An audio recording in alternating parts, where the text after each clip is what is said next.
On va la conduire au théâtre. Je ne sais pas quelle part mon oncle avait prise à ce burlesque projet, mais je doute qu'il fût de son goût. Néanmoins, j'étais contente d'aller au théâtre. Je me sentais plus importante. Je m'étais levée enfant, et en quelques heures, les événements me rendaient jeune fille. On avait discuté à propos de moi. J'avais pu exprimer ma volonté, sans résultat, c'est vrai, mais je l'avais quand même exprimée. Et enfin, on sentait le besoin de me choyer, de me gâter pour gagner mon adhésion. On ne pouvait pas me forcer à vouloir ce qu'on voulait. Il fallait mon consentement. Et je me sentais si joyeuse, si orgueilleuse de cela, que j'en étais attendrie et presque décidée à le donner.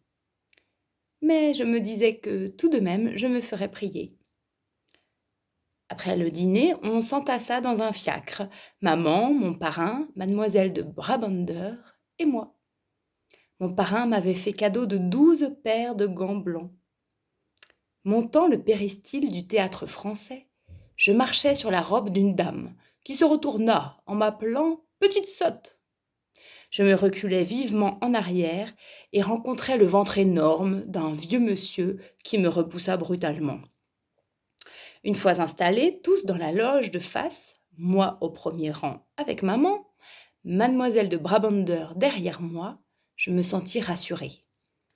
J'étais collée contre la paroi de la loge et je sentais les genoux pointus de mademoiselle de Brabander dans le velours de ma chaise, ce qui me donnait confiance. J'appuyais mon dos contre le dossier pour mieux sentir l'étreinte de ses deux genoux. Quand le rideau se leva, lentement, je crus que j'allais m'évanouir. C'était en effet le rideau de ma vie qui se levait. Ces colonnes, on jouait Britannicus, seront mes palais. Ces frises d'air seront mes ciels. Et ces planches devaient fléchir sous mon poids frêle. Je n'entendis rien de Britannicus. J'étais loin, loin, à grands champs, dans mon dortoir. Quand le rideau fut tombé, « Eh bien, qu'est-ce que tu dis » exclama mon parrain. Je ne répondis pas.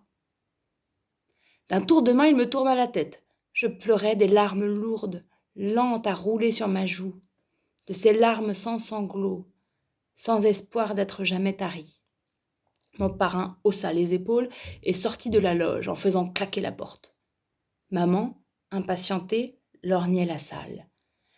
Mademoiselle de Brabander me passa son mouchoir. Le mien était tombé, je n'osais le ramasser. Le rideau s'était levé sur la seconde pièce, Amphitryon.